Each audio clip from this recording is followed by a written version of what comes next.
பாலாஜி, அதிமுகவின் சட்டமன்ற குழு தலைவராக இபிஎஸ் செயல்படுவாரா அல்லது எஸ்பி வேலுமணி செயல்படுவாரா என்ற குழப்பம் இன்று காலையிலிருந்தே நீடித்து வருகிறது. இப்போது எஸ்பி வேலுமணி, சிவி சண்முகம் மற்றும் அந்த கட்சியைச் சேர்ந்த 30 சட்டமன்ற உறுப்பினர்கள் தற்காலிக சபாநாயகர் கருப்பையாவை சட்டப்பேரவையில் உள்ள அவருடைய அலுவலகத்தில் சந்தித்து ஒரு புதிய மனுவை அளித்திருக்கிறார்கள். இதில் எஸ்பி வேலுமணியை சட்டமன்ற குழு தலைவராக செயல்பட அனுமதிக்க வேண்டும் என நத்தம் விஸ்வநாதன், சிவி சண்முகம் மற்றும் காமராஜ், திருத்தணி சட்டமன்ற உறுப்பினர் கோ ஹரி உள்ளிட்ட சட்டமன்ற உறுப்பினர்கள் 30 பேர் இப்போது எஸ்பி வேலுமணியை சட்டமன்ற குழு தலைவராக தேர்ந்தெடுக்க வேண்டும் என தற்காலிக சபாநாயகர் கருப்பையாவிடம் கடிதம் அளித்திருக்கிறார்கள்.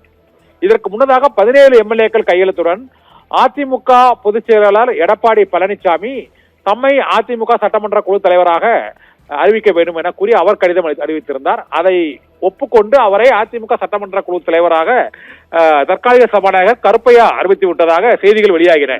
இந்த சூழ்நிலையில் தான் சிவி சண்முகம் தலைமையில் சட்டமன்ற உறுப்பினர்கள் 30 பேர் கையெழுத்திட்ட மனுவை தற்காலிக சபாநாயகர் கருப்பையாவிடம் இப்போது வழங்கியுள்ளனர். இதனால் யார் அதிமுகவின் சட்டமன்ற குழு தலைவர் என்ற குழப்பம் ஏற்பட்டிருக்கிறது.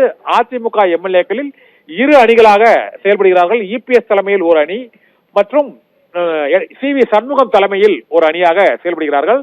இப்போது சிவி சண்முகம், விராலிமலை டாக்டர் விஜயபாஸ்கர், ரத்தம் விஸ்வநாதன் உள்ளிட்டோர் இப்போது தற்காலிக சபாநாயகர் கருப்பையாவிடம் 30 பேர் கையெழுத்திட்டு எஸ்பி வேலுமணியை சட்டமன்ற குழு தலைவராக தேர்வு செய்ய வேண்டும் என அந்த சட்டமன்ற உறுப்பினர்கள் கடிதம் அனுப்பியிருக்கிறார்கள். இதனால் என்ன முடிவை தற்காலிக சபாநாயகர் எடுக்கப் போகிறார் என்பது இப்போது கேள்விக்குறியாகி இருக்கிறது. நாளை சபாநாயகர் தேர்வு செய்யப்படுகிறார். போட்டி இல்லாததால் அங்கு சபாநாயகராக ஜேசிடி பிரபாகர் தேர்வு செய்யப்பட்டு நாளை அதிகாரப்பூர்வமாக அறிவிக்கப்படுவார். அதன் பின்னர் அதிமுக சட்டமன்ற குழு தலைவர்களாக 2 அணிகளாக அதிமுக அங்கு செயல்படுமா என்ற கேள்வி எழுந்திருக்கிறது. இந்த 2 அணிகளாக செயல்படுவதற்கு என்ன கருத்து வேறுபாடு அந்த இபிஎஸ்க்கும் மற்றவர்களுக்கும் ஏற்பட்டது என்பது குறித்து அதிகாரப்பூர்வமாக 2 தரப்பினருமே தெரிவிக்கவில்லை.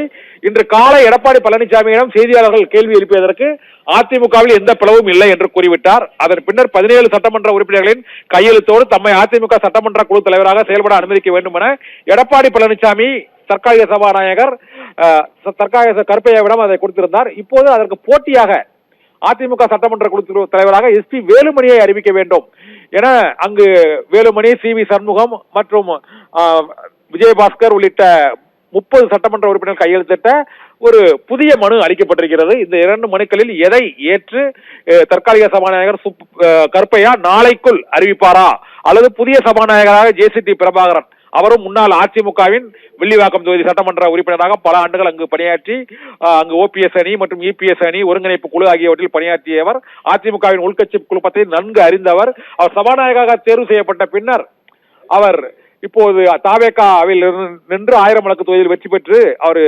இப்போது சபாநாயகராக தேர்வு செய்யப்பட்டுள்ள சூழ்நிலையில் அதிமுகவின் உள்கட்சி குழப்பத்திற்கு ஜேசிடி பிரபாகரன் தான் தீர்வு காண வேண்டும். அவர் யாரை அறிவிக்கிறாரோ அவர்தான் அதிமுக சட்டமன்ற குழு தலைவராக செயல்பட முடியும் என்ற ஒரு நிலைமை, குழப்பமான சூழ்நிலை அதிமுகவில் இப்போது ஏற்பட்டிருக்கிறது. ஒருவேளை எடப்பாடி பழனிசாமி அதிமுக பொதுச் செயலாளர் என பொதுக்குழுவால் தேர்ந்தெடுக்கப்பட்டு அவர் அந்த கட்சி தலைவர் என்ற முறையில் அதற்கான கடிதத்தையும் இணைத்து அனுப்பியிருந்தால் சட்ட ரீதியான சிக்கல் இருக்கிறது. ஆனால் அனைத்து சிக்கல்களையும் அறிந்த சபாநாயகராக தேர்வு செய்யப்பட உள்ள ஜேசிடி பிரபாகரன் அதிமுகவில் ஏற்பட்டுள்ள இந்த குழப்பத்துக்கு ஒரு முடிவை கொடுப்பார் என எதிர்பார்க்கப்படுகிறது. இதனால் அதிமுக மீண்டும் உடையும் அபாயத்தில் இருக்கிறது. இதனால் எடப்பாடி பழனிசாமியின் எதிர்காலமும் இப்போது கேள்விக்குறியாகி இருக்கிறது இந்த பெரும் குழப்பத்தால். பாலாஜி.